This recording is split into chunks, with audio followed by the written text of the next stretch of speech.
မျိုးရဲ့မနှက်ခင်မှာတောင်တန်းတွေပေါ်မြူနှင်းတွေဝေငိမ့်ချမ်းခြင်းကစတင်ပြီးခြေလမ်းတိုင်းမှာစေတနာပါတယ်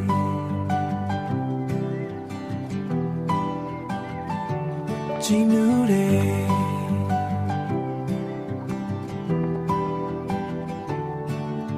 အယုံတက်ချိန်ကိုစောင့်ကြရင်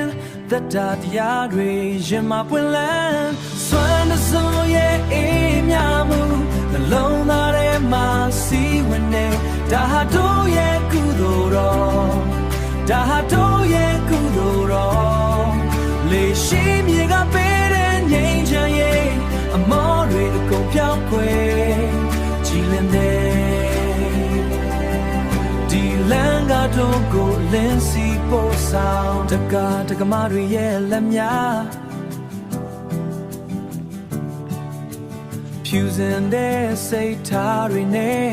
တောင်ပေါ်မြေမှာကုသိုလ်စိုက်ပျိုးမောပန်းမှုတွေကိုပေးဖယ်ထားမောပန်းမှုတွေကိုပေးဖယ်ထား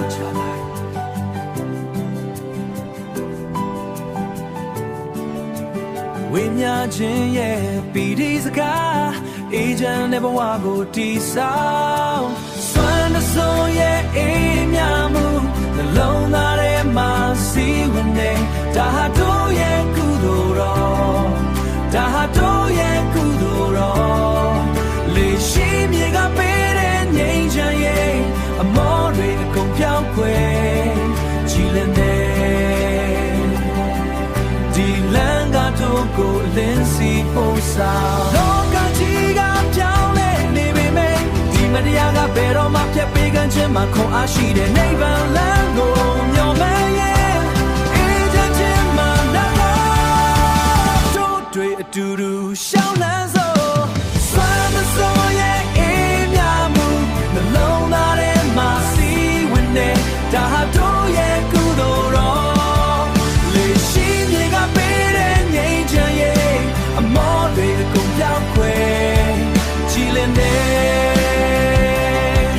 ဒီလမ်းကတို့ကိုလင်းစီပို့ဆောင်လေရှိမြေရဲ့စေတနာ